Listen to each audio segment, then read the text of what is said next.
And with economist and political strategist Elson Low.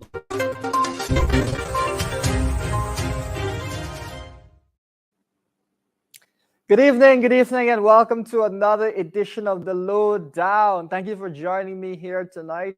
I'm your host, Elson Low. Thank you for starting your Saturday night high with Elson Low. Welcome to the show, folks. Share the link, folks. Share the link. Let's give everyone a chance to see the show. Welcome. Always good to be here with you. Always fun. We've got a show that's full of some hilarious memes of the week. We're going to chat about some of the interesting and fun things that have come up over the course of the week. So share the link. Let's give everyone a chance to be on the show. Let's bring everyone in. Thanks for joining us here on the Lowdown. It's always fun. Saturday night, you know what it is. It's the Lowdown. Starting your Saturday night on a high with Elson Low. So share the link. Let's give everyone a chance to see it. Folks, we're going to talk tonight about a couple of interesting topics. We're going to talk about, first of all, the supplemental budget that the government has announced, which I call the drainage budget, because there doesn't seem to be much in it other than monies for drainage. We'll get into all of that, folks. We'll get into all of that.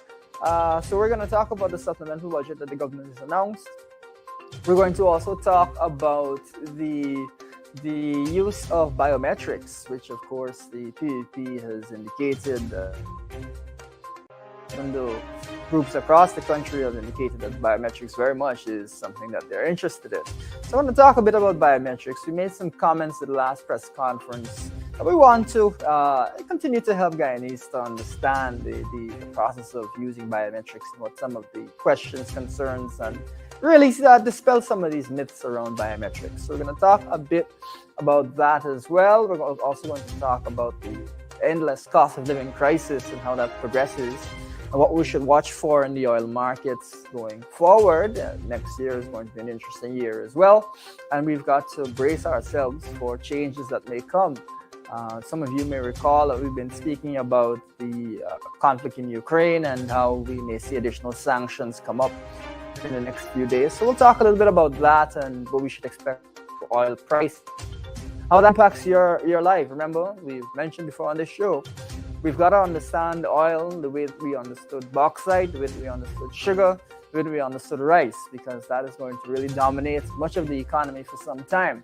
So we got to understand all the things that are happening in the oil and gas market as they're happening. We've got to have a good sense of what's going on. So folks, share the link. We're going to chat about some of these things. It's going to be always entertaining, always fun, always interesting. Share the link. Let's give everyone a chance to see the show. We've got some funny memes of the week for you. Some people in Region 3 sticking up for themselves in a very entertaining way. So share the link. Let's bring everyone in. Let's give everyone a chance to see the show as we kick things off on this Saturday night. So thank you for tuning in. As we kind of roll things along, let's bring up our first meme of the week as we get things going. So, folks, if you recall, there was a jumpy bird, or an alleged jumpy bird, that we saw on the new Mandela Access Road there, right on the roundabout. That created quite a bit of controversy.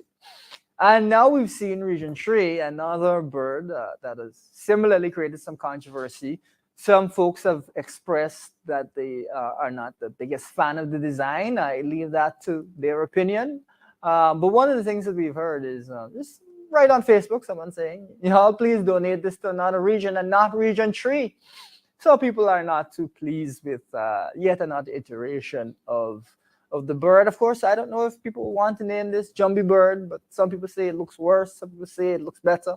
What I can say is that it has provided some degree of controversy. You know, we always like that to give you a look at what's going on around the country. And here we have a bird that is some people like, some people don't like. Viewers, I don't know if you like this bird. Do you like it? Do you think it's a beautiful monument? Let's get another shot. We got another shot of it. There you go. Do you think it's beautiful? Would you love to have this in front of your home? Viewers, you can express your thoughts in the comments. You can express your thoughts on this particular issue. But needless to say, it has generated a lot of controversy. What has actually happened is that the bird has since been removed. The bird has since been removed. I guess that people in the neighborhood spoke up strongly enough that they felt that they needed to make a change, and so the bird has gone its way. The monument has been removed, but it is a reminder of the monument that was affectionately named the Jumbie bird, that still sits on the roundabout.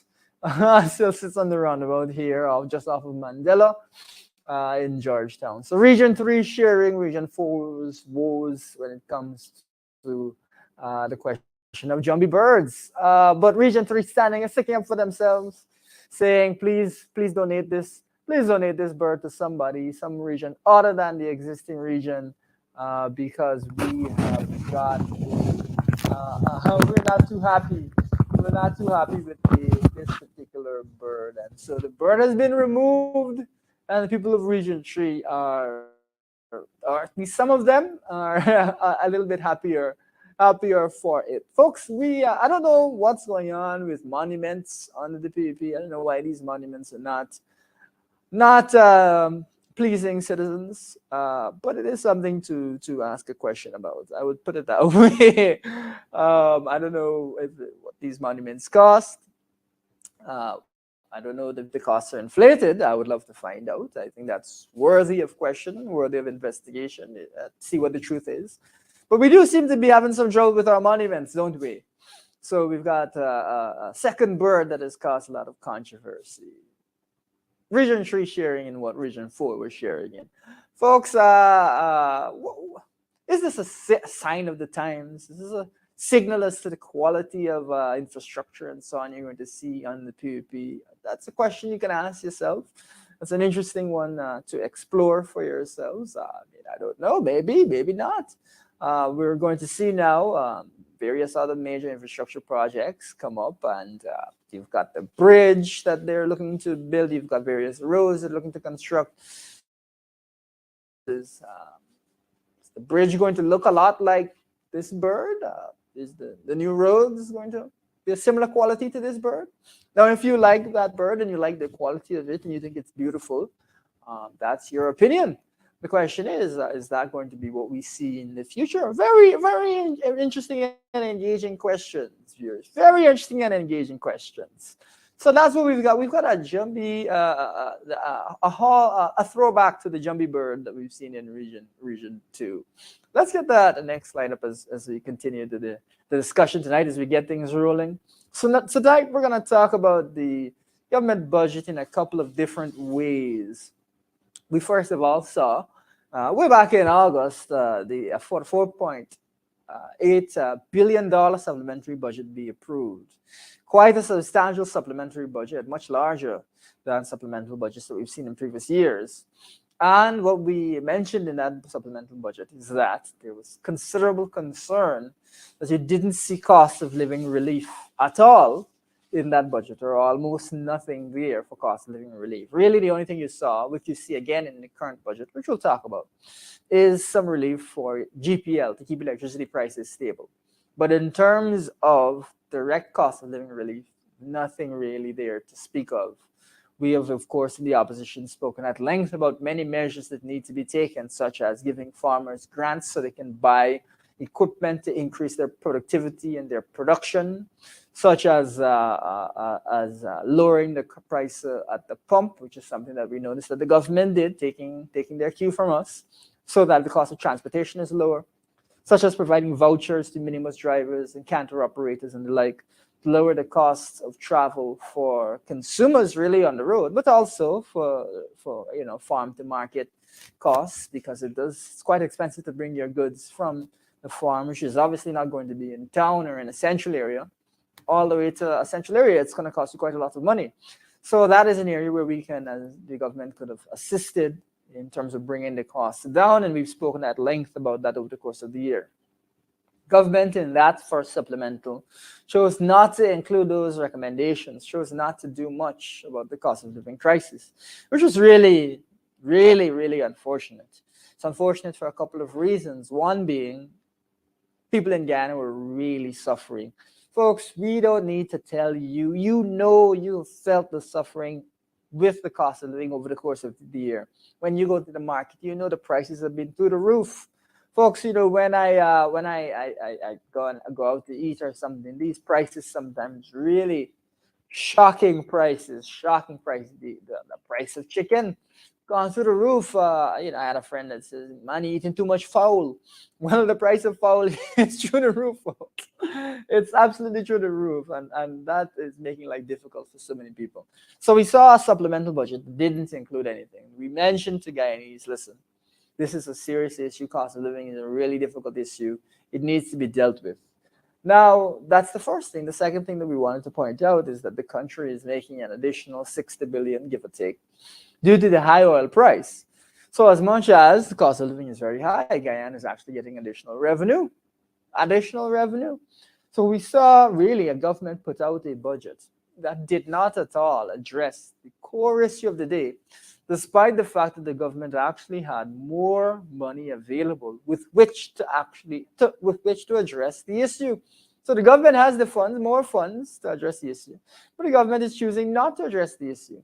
Folks, can you believe that? Can you believe that that is the path that the government has chosen to take? Unbelievable. But some may doubt, some may say, oh, that's not true. That's first supplemental is only the first one. They're waiting for later in the year. They're going to give you the real stuff later in the year. That's when they're going to do something to help people, especially around Christmas time. Folks, I don't know if those people believe in Santa Claus and the Tooth Fairy and so on, but we've got another supplemental budget that has come out, another one. And you know what's happened, folks? You know what's happened? The government has again included almost nothing for cost of living in that budget. Almost nothing for cost of living has been in this new supplemental budget, which is around about the same size as the existing, as the last supplemental budget. Almost nothing for cost of living. Now, can you imagine that between these two supplemental budgets, you've got 8 to 9, almost 90 billion dollars between these two. And of that 90 billion, almost nothing for cost of living mitigation. Literally no line item for cost of living mitigation. You just have some assistance for GPL, that's it. $90 billion between the two supplementals, and almost nothing to help you Guyanese, the average Guyanese, to make it through this difficult time. Folks, between the time that we had that last supplemental and now, do you know that Guyana has made in excess of $80 billion in oil revenue alone? Between the last supplemental to now, that as much as a third of that really is due to a higher than expected oil price. Wow. So after, first of all, passing a supplemental, producing additional funds through the parliament, spending additional funds, they did not do anything about the cost of living crisis. I've got a country which has made lots of money over the past few months, and they pass another budget and they do nothing one more time about the cost of living crisis. Folks, when we say that PPP doesn't care about you, when we say PPP doesn't care about cost of living, or we say PPP is perfectly happy to have you sit there and suffer through the rest of the year, we're not saying that just because we are in opposition. We are the opposition party, main opposition party, because we in the opposition have these things. We have an agenda against the PPP. We're saying it because there's no evidence to indicate that they care. The evidence is all that they don't care at all. Where is the evidence that they care? They have had Two opportunities to address the fallout from the war in Ukraine, the impact on prices for people, the impact on the cost of living. Two opportunities amounting to $90 billion. More than one chance to do something about it, folks. More than one chance to do something about it. And they decided on both occasions, guess we don't really feel like doing it. Can you imagine that? Can you imagine that is what has actually happened? Folks, we want to help you to really understand the scale of this madness. The scale of this madness. Now, first off, you had, and let's jump over to the next slide as we continue the discussion, because you've got a situation which is beyond belief, folks, beyond belief, regarding the amount of money that's being spent, the amount of money in the Guyanese economy. Let's go to the next slide. Amount of money in the Guyanese economy as we go on, but hardly any being spent. So first off, this next supplemental is focusing on roads, electricity costs, drainage. We're going to go into that in detail in a second. Let's get the next slide over as we continue the discussion. So at the beginning of the year, this government passed a $552.9 billion national budget. Huge, nearly 4% bigger than the previous year's budget. A huge change in the budget.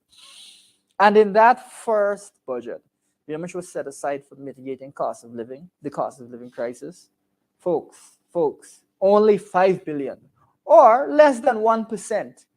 Less than 1% of the national budget was put towards mitigating the cost of living crisis at the beginning of the year. And since the beginning of the year, it has only gotten much, much worse. The war in Ukraine sent prices for things like wheat and so on through the roof. Of course, some of those prices have calmed down a little bit, but they're still very elevated, way above what you would have been seeing last year and so on. Folks, in that original budget, there was very little. You've had two opportunities by the government now, two opportunities to address the issue, to give people some relief, to help to make things easier for them. Two opportunities. And in those two opportunities, the government has declined to help twice. Folks, twice they've declined to help. Can you imagine that? It's not just, there was one and decided that it wasn't the right time. There's been a second opportunity. And on top of that, we're coming on to the Christmas season. I know many Guyanese will be looking for, hopefully looking to have a little extra funds so that they can have a good Christmas season with their families, so that they can buy food and celebrate with their families. But instead, nothing. Pretty much nothing in there for you as a Guyanese to deal with the cost of living crisis. Pretty much nothing. Can you imagine that? What kind of a heartless government, while making all this extra money because of the high oil price, would provide nothing to people, and provide nothing on more than one occasion, 2 times? Folks, again, when we say PP doesn't care, it's not that we're biased, is that there's no evidence to indicate that they care. Where's the evidence? Folks, they could have just put in, we've spoken about a cash grant. It can be rolled out over a period of time. They could easily have put that in there. One of the things that we emphasized, and we want you guys to really internalize this, really think about this. This country made $60 billion this year, more than it expected to make, because of the high oil price, because of the crisis in Ukraine. $60 billion, a huge chunk of change. That works out to roughly $300,000 per household. Folks, you mean to tell me that none of that has found its way into this supplemental budget to help people? None of that? You made $60 billion more than you expected. $60 billion, $300,000 per household.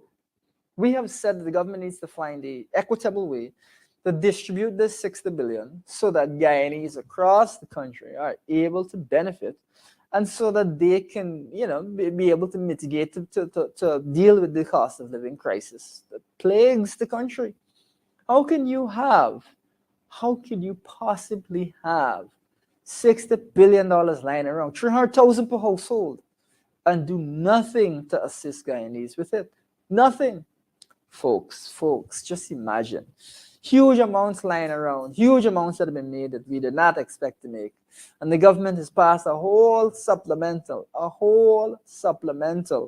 and not included a dime towards assisting directly with the cost of living crisis. And there's many ways that they could have done this.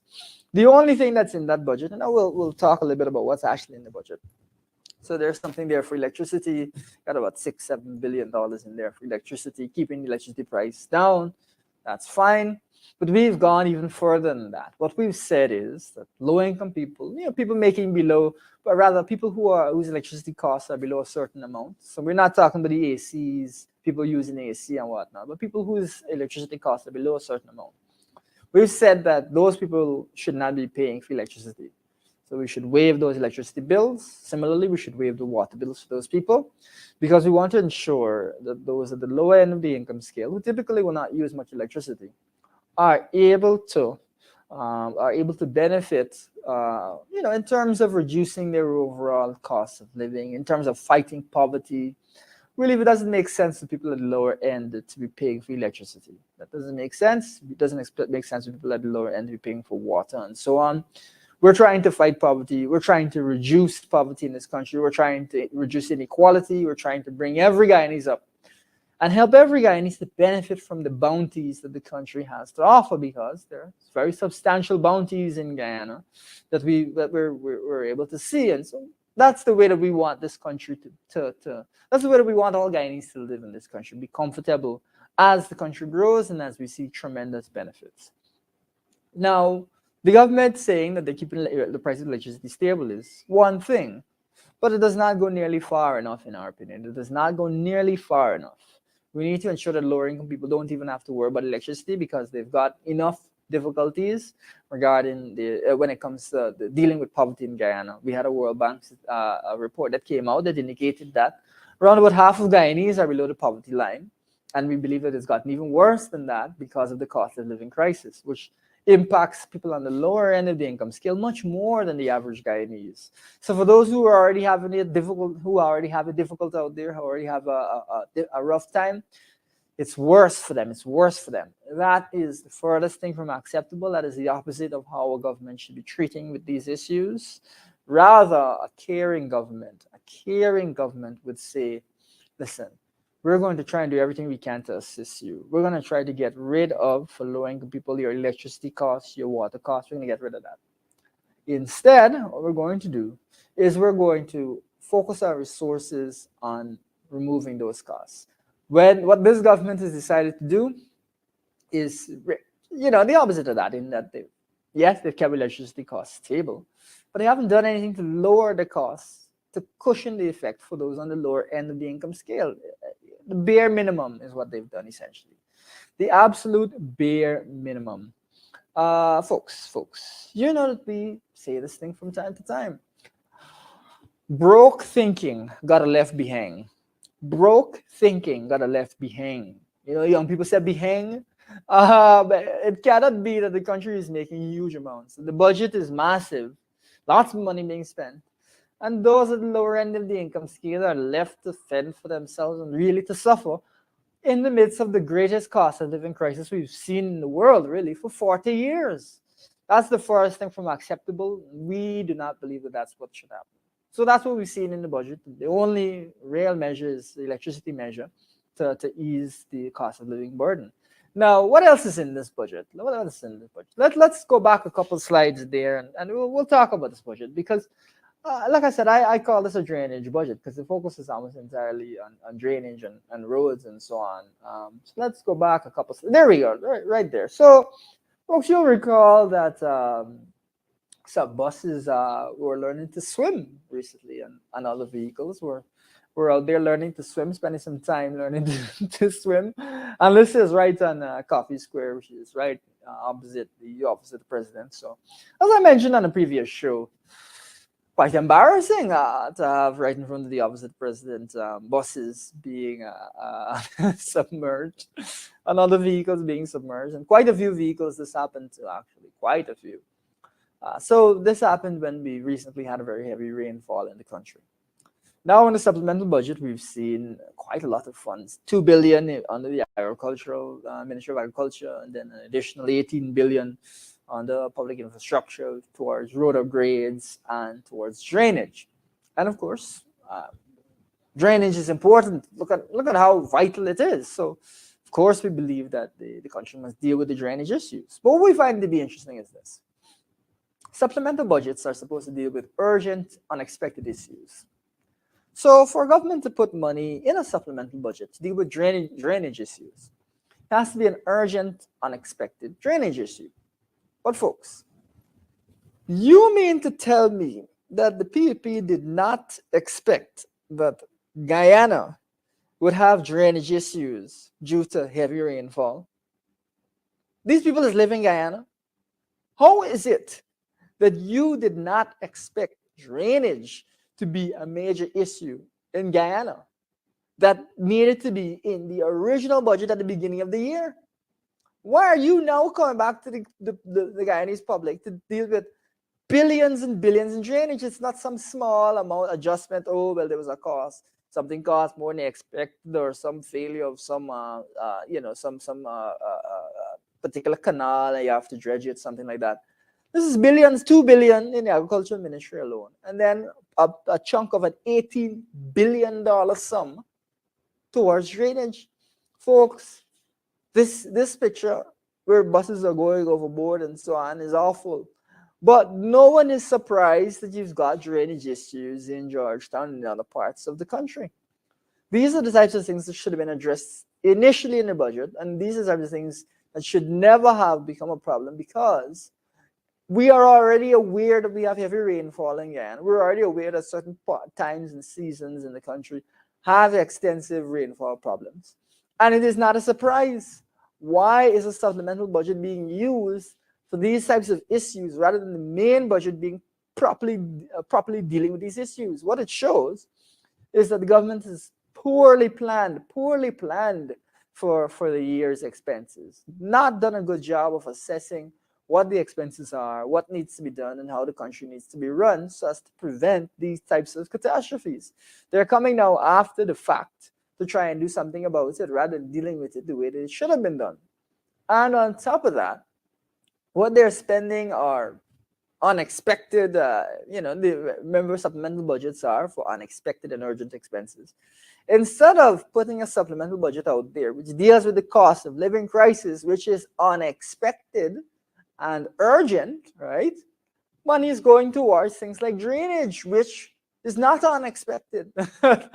Folks, you really got to ask yourself, what is going on? What is going on? How are they managing? How are they running this country when the things that they should know they're not dealing with, and the things that they don't know, they're not actually using the right mechanisms to address? They are supposed to know that there's going to be heavy rain in Guyana. There's always heavy rain in Guyana. Oh, I mean, where are you from that you don't know that there's heavy rain in Guyana and there's going to be drainage issues? How can you now come to look for billions and billions and billions to deal with drainage when you knew all along that was an issue? Folks, this is unbelievable. That's why I call this particular supplemental the drainage budget, because that seems to be the focus of it. Now, there's also talk about upgrading roads. Now, you would think that upgrading roads are fine. You would think that they'd want to mention which roads. Folks, of this $18 billion that's going to drainage and to roads, there's not much clarity as to what exactly this money is going to be spent on. Which roads? Who knows what is going to be done with this money? Who knows if the government and PUP is going to engage in procurement fraud regarding roads? We have seen roads in this country that are falling apart in a short space of time. Those roads need to be investigated to see whether or not there is procurement fraud going on there. We need to investigate things so we know the truth. Folks, you've got $18 billion going towards upgrades of roads. And it is not clear which roads, what is going on, what upgrades, what actually is going to be done with that money. Well, some people would say that at least some of that money may end up in the pockets of the PUP. That's so concerning. So on the one hand, you have virtually nothing for the cost of living crisis. And on the other hand, you have a huge chunk of change where you don't even know where it's going. The drainage budget. And then when it comes to roads, you don't know what roads. Wow, folks. Wow. What else is in this budget as we continue this conversation? Well, we've got a couple of other areas the government has spent some amount on. You've got a bit that's gone towards Gaisuko, another billion for Gaisuko. Of course, we've mentioned that, folks, we really need to see a plan to get Gaisuko workers higher paying jobs in other industries, because we can't. The sugar industry is always going to be facing troubles. It's going to be even worse as the country develops. So we need to migrate a lot of these workers over. And we're talking about better jobs and better circumstances for Gaisuko workers, not just more of the same, where they're barely getting by. That is not what we're talking about. But the PPP, again, a billion there to Gaisuko, what it's being used for, how it will benefit the country, how it will benefit even Gaisuko workers, not particularly clear. Then you've got some monies for the discipline services and so on. That's, I suppose, to be expected. But now you'll recall that we had children in tents earlier in the year. You recall that there was overcrowding in schools. And you'd have thought that you'd see some allocations to the Ministry of Education for the rental of buildings and so on to help to deal with these issues. Nothing there for the Ministry of Education. You'll also recall that we've talked about the Free University of Guyana needing to be free. We've talked about the fact that the government has huge sums available to it to make the University of Guyana free.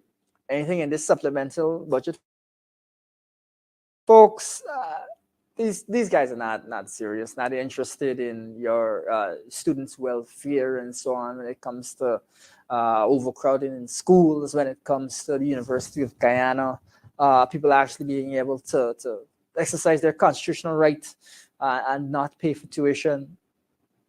Unserious. You pass another huge budget and you don't do anything regarding that. Another huge budget, 4 billion again. To make the University of Guyana free is only about 5 billion or so that you need to do. I mean, that would easily cover it. Even this year, if you look at the excess revenue that we mentioned, which is the 60 billion that we mentioned, that's, what is that?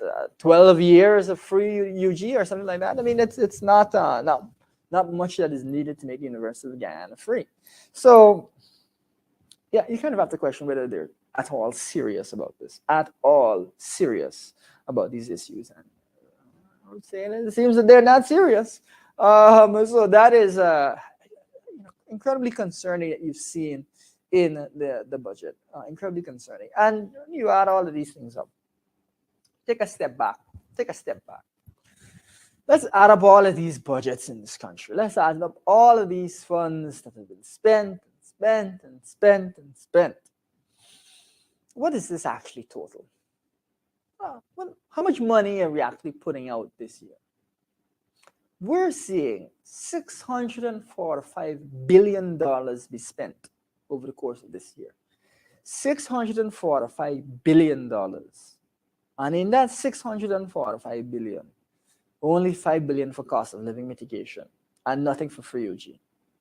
So $640 billion being spent. And for the cost of living crisis, a paltry $5 billion.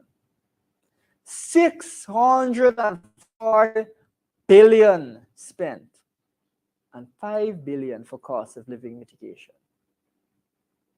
$640 billion spent. Nothing to make the University of Guyana free, which only costs a few billion. Folks, when we say PUP doesn't care, the evidence, you have 640 billion reasons to think that PUP doesn't care. 640 billion reasons to think so. What in the world? How can we justify these things when there's so much money that's available and so much money being spent? When you look at the raises offered to public servants, $640 billion in the budget. Public servants get a little something here and there. I believe that the increases given to the police, above the 8%, the additional increases given to the police, only works out to around about $1 billion or so. Folks, 640 billion, and you're giving $1 billion to the police. This is the nonsense that you're seeing in the Guyana right now. This is the nonsense you're seeing in the country. And why I think there is a real feeling of exhaustion and frustration and pessimism about the direction the country is going, where the government seems to have no real regard for Guyanese and for Guyana. Really, really awful, awful to see. And all while the country is raking in huge sums of money, all while the country is raking in huge sums of money. Just really unfortunate, and it's just terrible again. I've had to experience that.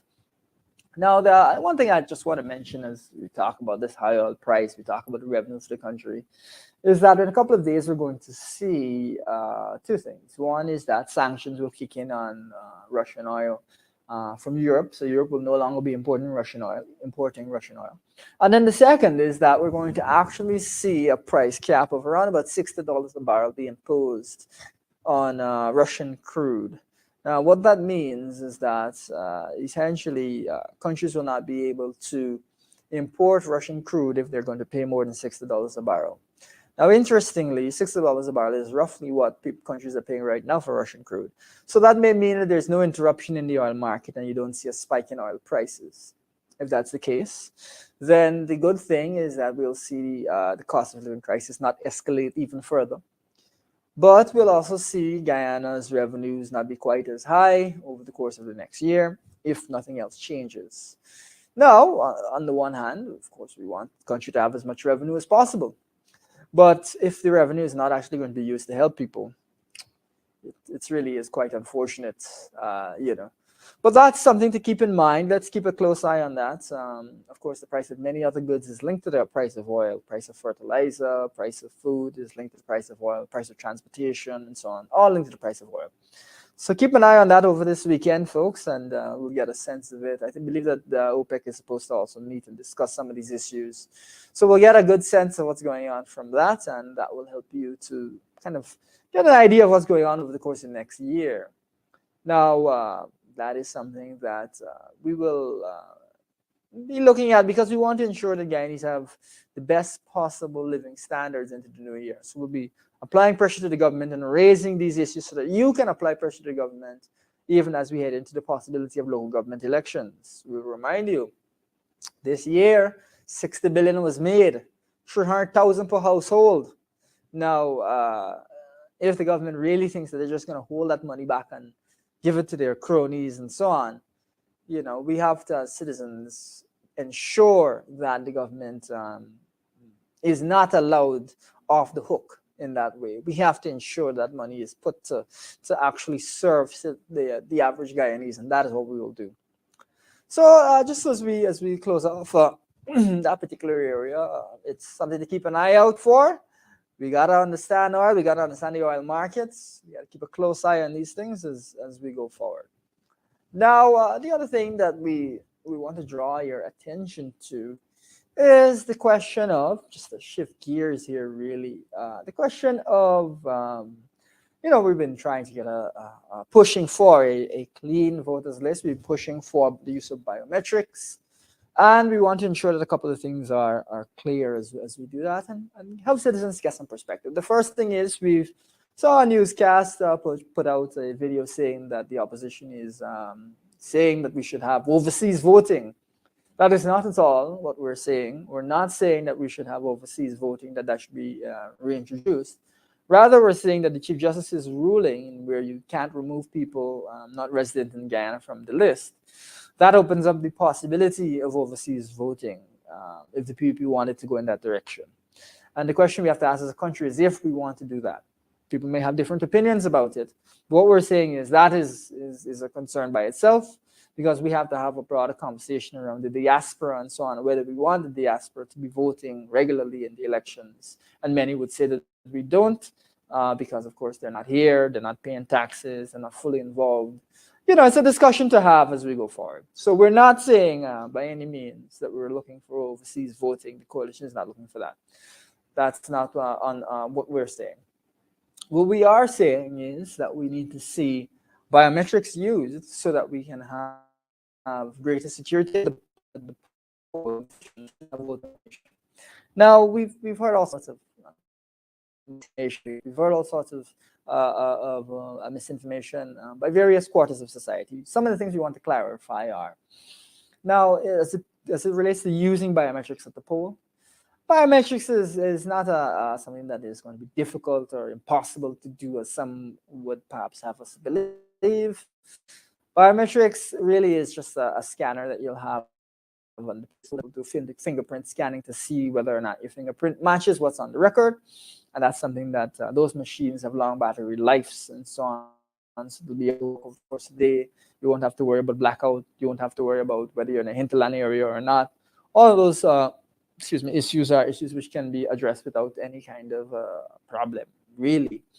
And also, countries that have far larger populations than Guyana. We mentioned in press conference that Peru, which has 20 million people in their election, they are able to use biometrics without too much issue. So it can be done. It's done in other countries, and many countries in Africa are moving in that direction as well, to ensure that you have secure elections. So we want to ensure that a lot of that misinformation is cleared up, and that there isn't a situation where people are unfortunately thinking that biometrics can't work. That's not at all the case, and we don't want anyone to run away with a quite wrong impression regarding biometrics. But there's many other things that I think we need to discuss on this topic.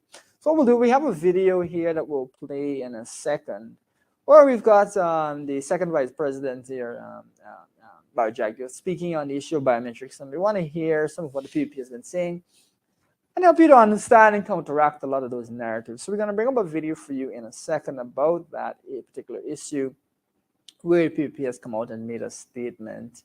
So when the operator's ready, they'll play that video. And on the other side of it, we go to the part. So if you could just stick with us for a second, take a look at this quick video, and then we'll have that conversation on the other side.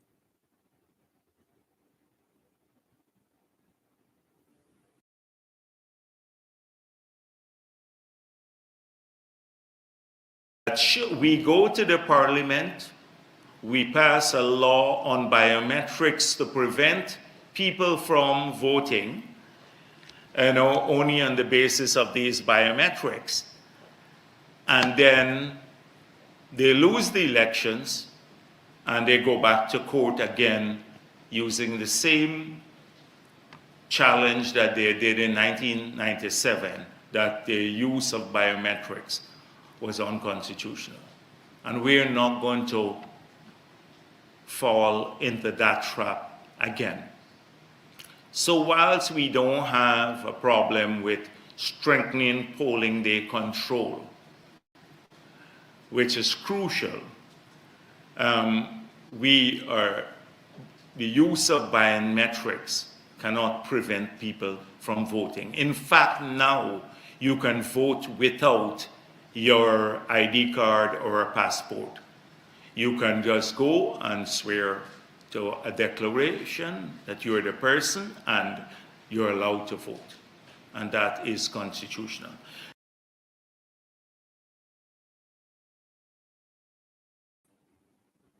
All right, folks, so there's a couple of issues here. Three offhand that I can see. One is the issue of the court case that he's referring to. The other is the issue of ID cards versus biometrics. And the third is the issue of voting when you don't have, let me see if I can figure out my fingers here. The third is the issue of voting when you don't have your ID card and so on. And we gotta break these issues apart, because it is easy for the PPP to kind of obfuscate and bring these issues together and create a wrong impression. The first is that it was noted by the leader of the opposition recently that the court case that he's referring to is not a case where the PNC and so on was looking to make a court case against the use of ID cards, but rather that it was the judge at the time that looked at the ID card issue and found that it was prohibitive and that it did not allow voters the appropriate freedom to vote. And so that is something that was ventilated in court, and Justice Singh, who's currently the head of GCOM, I believe, would have made that ruling. So that's all the way back in 1997. So the idea that it's the PNC that also overturned the election and so on over the same thing, they agree and then they go back on their word, That has been disputed by the leader of the opposition. So just to clarify what the facts are on that particular front. The other thing that we want to note is I think that there's a bit of anxiety reflected over the idea of biometrics as being uh, another criteria that you have to satisfy in order to vote. Now, I'll tell you a story that I was telling someone who was concerned about this recently. Now, there's a time when the coalition and let me say the PNCR would have released information to the press through letters to the media or through New Nation, the paper of the coalition of the PNCR. But as time went on, we had television, so you would have seen televised addresses. We had radio. You heard things over the radio. There's a time we now have print media, so you see regular newspapers. Now we've got social media, so you see news regularly released by the coalition on social media. It may strike some of the viewers that I am currently on social media addressing you. And so the idea that technology advances with time. And as technology advances, we try to use better mediums as we go along. And the medium that will help people to receive information the best and to understand information the best is the medium that we have been making use of as time goes on. So we move from letters, we move from radio, from television, social media. We're continuing to grow. Similarly, when it comes to an election, when it comes to GCOM's preparations, when it comes to voting in Guyana, it is perfectly normal and to be expected that you would see changes over time to improve the electoral system. And so, just as ID cards were one change that was introduced, to improve the electoral system, biometrics is another change to be introduced to improve the electoral system. Now, folks, I know that many of you have an item. I would hope most of you have an ID card, and that you use this ID card frequently. Okay, use your ID card a lot. Now, that's great. It's convenient for you. Now, here's what I want to ask you, and I want you to be honest with yourself. Does the picture on your ID card look like you? Does it? Is the picture on your ID card sharp, clear? Is it?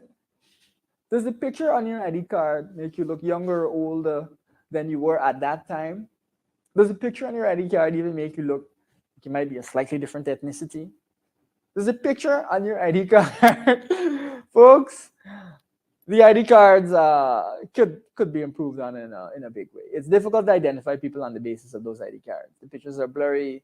The way they're printed is not the best. The cards themselves are not too clear. Myself on my ID card, I look like a not to say it's good or bad, but I think I look like a bit like a Latino gentleman. I am not Latino. So there's no questions around these ID cards. And the idea of using biometrics where you can have your fingerprint, right? Fingerprint is something which on a very simple level, I think is an improvement over having pictures which are not the best. Cards which are not the clearest. Very simple, all part of life to see technological change and improvement, all part of life. Very good, nice addition, very doable, and so on. So the idea that you shouldn't do this and you shouldn't do that just because it's new, I think we should discard that out of hand. Just because something is new does not mean it is good or bad. We have to assess it. And given that the ID cards are just not the best, I think it is very reasonable for us to want to go to biometrics, aside from all of the controversies around voter impersonation here in Guyana. But now, let's lean into the question of voter impersonation here in Guyana. Now, it is a real concern, pressing concern, that you can have voter impersonation because the ID card pictures are not great, and so it's difficult for you to identify if someone is indeed who they say they are. That's a real concern. So once someone kind of looks like their ID card, you say, yes, that's that person. Not acceptable. Folks, why is this such an issue? You may say, it's just this party pushing their narrative. But let's take a step back. We do not want in Guyana ever for someone to show up at the polling place and someone have voted in their stead already. You show up to vote and somebody's already voted for you. Your name is crossed off as already having voted. And that person, you don't know what that person voted, how they voted, if they voted for a third party, if they voted for the party you intended, what they did. Now, we want to ensure as much as possible that voters' rights are safeguarded. This is not about one party attacking the issue or not a party attacking the issue. We want to ensure that voters' rights are safeguarded. That is the core of what we're talking about.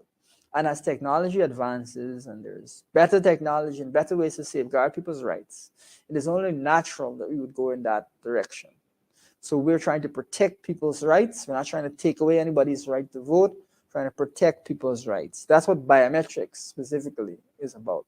Protecting the rights of voters by ensuring that you have the best possible security system in place to ensure that people can exercise their right to vote freely. Good. That's what it's all about. That's the name of the game. And so the idea that we should push this aside for all sorts of flimsy reasons, I think I don't think that that's really a serious consideration of the issue. Now there's another argument, and of course this goes back to the judgment that the second vice president is indicating, which is that there was a challenge to the use of ID cards as the main identifier to allow people to vote. And that was a successful challenge. Elections was vitiated, and you had to have fresh elections. Now, one thing that is important to note is that challenge was resolved and that we've got a system now where you don't need an ID card in order to vote. Now, I don't know why the vice president would assume that if the biometrics is going to be used similarly to the ID cards, that we wouldn't have all the mechanisms in place to allow people to vote if they're unable on the day to satisfy whatever biometric mechanisms. Now, what that means, however, is that we have to have robust systems so that people can swear their identity and so on in such a way that they cannot commit electoral fraud through another means. And so biometrics is one method, but where people, let's say you burn your hand on the day, you need to have a way to vote. And it is perfectly understandable that we can have other strong mechanisms to allow people to vote. So swearing your oath of identity, we need to look at that process to ensure that that process is robust so that we can cut down on electoral fraud. Right? So that's the way to think about it. And of course, PUP is going to say, well, the coalition is just going to challenge the election if we use biometrics. Same thing all over. Folks, here's what I find to be quite funny. If we use biometrics and they're not used in the correct way, and the coalition wins the election, do you honestly believe that the PUP is not going to challenge that election? So the idea that it's just the PNC or it's just the coalition and the games they're playing, folks, unserious. I would describe that that notion by the PUP as an unserious notion, and I wouldn't take it. I would discard it if the biometrics is not implemented as it should be. And of course, we want it to be implemented in the best way it can be. We're all in favor of that. I'm sure PUP will challenge if they lose the election. So this passing the responsibility around, passing the buck around approach to things is the furthest thing from the truth, but a very classic PUP attempt to cast blame on the opposition rather than dealing with the issue. And what is the issue? The issue is our systems are not robust enough to prevent voter impersonation, which unfortunately could happen to quite a lot of people and be something which really robs voters of their right to vote. Some people may be abroad, they may never come back to vote. But if you do come back, it shouldn't be that somebody will have gone and voted in your place before you can get a chance to actually exercise your democratic right. It's about protecting people's rights. It's about ensuring that people have access to vote. It's about improving the methods that we have as technology improves. That's what this issue is about.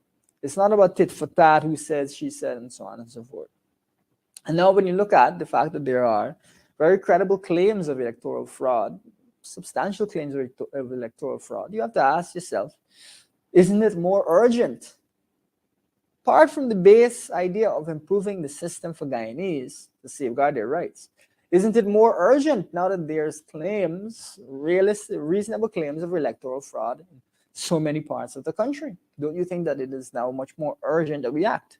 And as we indicated in our last press conference, we have not seen virtually anything done on this issue. Very little has been done on this issue to actually address the fact that we can have voter impersonation in Guyana. Someone can come, vote in your slot, and then you roll up and you show up and no good. Person's already voted. That is a disturbing idea. The idea is that people can vote multiple times to engage in this type of voter impersonation is problematic. There's the question of people say, well, you can put the ink on your finger and therefore you prevent people from voting more than once. I'll tell you two things. First of all, there are people who have indicated that there's ways to get around that ink problem.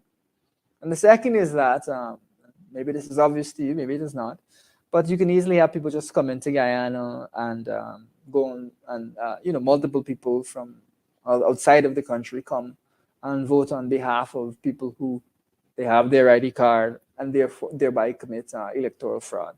So it's not that you need one man going around voting 100 times. You can have lots of people who are not Guyanese come in and vote on behalf of those Guyanese whose ID cards they have. So that is the concern. Now, obviously, if you have biometrics, you can stop that. And in order for someone to vote in someone else's stead, you have to go and get an oath, and then you can safeguard that process. So in cutting out the nonsense that we're seeing with the current system where your ID cards cannot even be preventing electoral fraud, we're looking to move to better technology. That's the point of biometrics, is to improve the security around it. Folks, I would just gently remind you, just ask you to be honest with your own self. Take out your ID card as you're sitting here with us tonight. Look at your ID card picture. Look at it, folks. Right as we continue this, as we wrap up the night program, you look at your ID card. Do you look like your ID card picture? Can you clearly tell what's in your ID card picture? It's not a great picture. As I mentioned, I am not Latino. I'm not saying being Latino is good or bad. I'm not saying it's up or down. All I'm saying is I am not Latino, and I look hecka Latino in my ID card picture, which is not what is intended. I'm supposed to look like who I am on my ID card, not look like someone else. And that is unfortunately what we've gotten. One of the reasons that we need to improve this system. So that's really going to be, you're going to hear continued discussion around this. I think that across the country, there's quite a lot of consensus that biometrics is useful. You've also seen polls which have indicated Guyanese don't have a whole lot of confidence in the electoral process. So we want to add and build confidence in the population, not reduce confidence, not make it harder for people, not have people have less faith in their country and in the governance that they're seeing in the country. And that is what is going on, where people don't have faith, and where people are, I would say, even concerned whether they should vote in these types of things. That is not the way that things should be. Every Guyanese should feel confident and comfortable in the idea of going out and voting, and we must do everything in our power to build confidence in the system, to build confidence in the system rather than erode confidence by allowing all sorts of really illegalities and nonsense to happen going forward. So, folks, it's an issue that we want to add some clarity on. It's an issue where we want to help you get a good sense of it and build your own confidence in the issue, because it is something that we have to push for.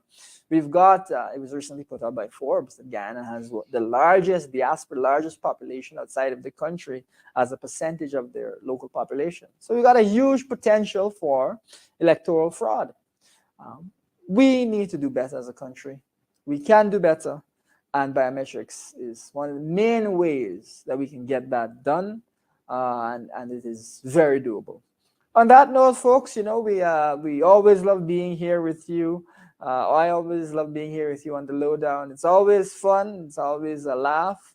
And we've talked about some serious topics. We've talked about some of the unfortunate things that we've seen in the country.